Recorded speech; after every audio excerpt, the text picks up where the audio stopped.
Hello guys, আমি ডোনা। আমি চলে এসেছি তোমাদের সাথে আরও একটি নতুন রেসিপির সাথে। তো বাঙালির সবথেকে প্রিয় কাতলা মাছ, আর এই কাতলা মাছ দিয়ে আজকে আমি তোমাদের একটি নতুন পদ্ধতিতে এই রেসিপিটি তোমাদের দেখাতে চলেছি। তো চলো পুরো ভিডিওটি তোমরা স্কিপ না করে দেখতে থাকো।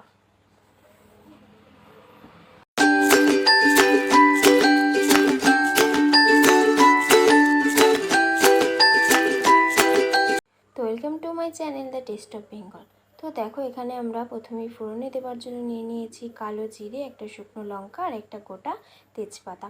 তারপর এখানে আছে হলুদ, জিরের গুঁড়ো, একটা গোটা টমেটোকে পেস্ট করে রাখা আছে, আর আছে সর্ষে, পোস্ত, কাজু বাদাম আর কাঁচা লঙ্কার পেস্ট, আর নিয়ে নিয়েছি লবণ আর সর্ষের তেল। আর এখানে দেখো, আমরা এবার মাছগুলোকে ম্যারিনেট করে নেব। তো এখানে মাছগুলো ম্যারিনেট করে দেওয়ার জন্য অল্প পরিমাণে লবণ আর হলুদ দিয়ে আমরা এই মাছগুলোর মধ্যে মাখিয়ে নিয়ে আমরা এটাকে 10 থেকে 15 মিনিটের জন্য এইভাবে রেখে দেব, যাতে লবণ আর হলুদটা ভালোভাবে মাছের মধ্যে অ্যাবসর্ব হয়ে যায়। তো এবার আমরা কড়াইটাকে ভালোভাবে তাতিয়ে নিয়েছি এবং এর মধ্যে আমরা এবার সর্ষের তেল দিয়ে দিয়েছি। আমরা এখানে সর্ষের তেল ব্যবহার করেছি, তোমরা চাইলে কিন্তু রিফাইন তেলও ব্যবহার করতে পারো। তো এবার তেলটা গরম হয়ে যাওয়ার পর আমরা একে একে মাছগুলোকে দিয়ে ভালোভাবে ভেজে নেব। এবং মাছগুলো যেহেতু একটু বড় সাইজের, তাই আমরা প্রথমে অল্প পরিমাণে মাছ দিয়ে তারপরে আমরা আবার দ্বিতীয়বার সম্পূর্ণ মাছগুলোকে ভেজে নেব। তো এখানে আমরা মাছগুলোকে দিয়ে দিয়েছি। এবার আমরা মাছগুলোকে হালকা লাল করে ভেজে নেব। তো দেখো, এক পিঠ ভাজা হয়ে গেছে অলরেডি। তো এবার আমরা আরেকটি পাশ মাছগুলো ভালোভাবে ভেজে নেব।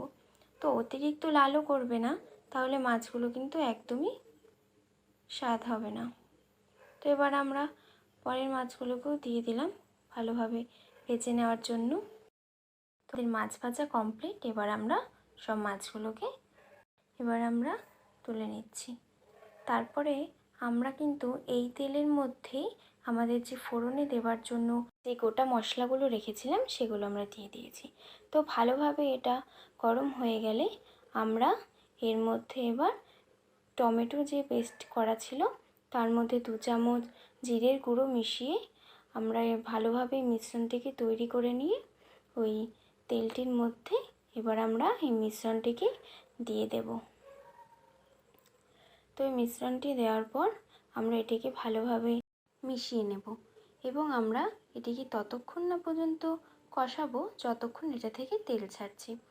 তো এবার আমরা এই মশলাটির মধ্যে দিয়ে দিয়েছি স্বাদ মতো লবণ, আর এবার আমরা দিয়ে দেব অল্প পরিমাণে হলুদ। যেহেতু আমরা আগে থেকে মাছের মধ্যে হলুদটা মাখিয়ে রেখেছিলাম, তাই আমরা এখানে বেশি হলুদ ব্যবহার করব না।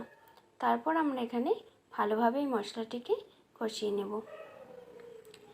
তারপর এই মশলাটির মধ্যে আমরা 1 চামচ চিনি দিয়ে দিয়েছি, যাতে কালারটা খুবই সুন্দর আসে। কারণ বাঙালিরা কিন্তু খাবার টেস্ট করার আগে সেটি দেখতে কেমন সেটা আগে বিচার করে। আমাদের যেহেতু এখানে মশলাটা ভালোভাবেই তেল ছাড়তে শুরু করে দিয়েছে, তাই আমরা এর মধ্যে সর্ষে, পোস্ত, কাজু বাদাম আর কাঁচা লঙ্কার পেস্টটা দিয়ে দেব। তারপর আমরা ভালোভাবে এই মশলাটির সাথে মিশিয়ে নিয়ে এই মশলাটিকে ভালোভাবে কষাতে থাকবো। আর পোস্ত আর কাজু বাদাম দেওয়ার কারণই হলো গ্রেভিটা তো কাজু বাদাম দিলে অতুলনীয় লাগে স্বাদে। তো দেখো, এখানে ভালোভাবে মশলাটিকে আমি কষাচ্ছি। তো দেখো, মশলাটির থেকে কিন্তু তেল ছাড়তে শুরু করে দিয়েছে। তো এবার আমরা মশলাটির মধ্যে পরিমাণ মতো জল মিশিয়ে দেব।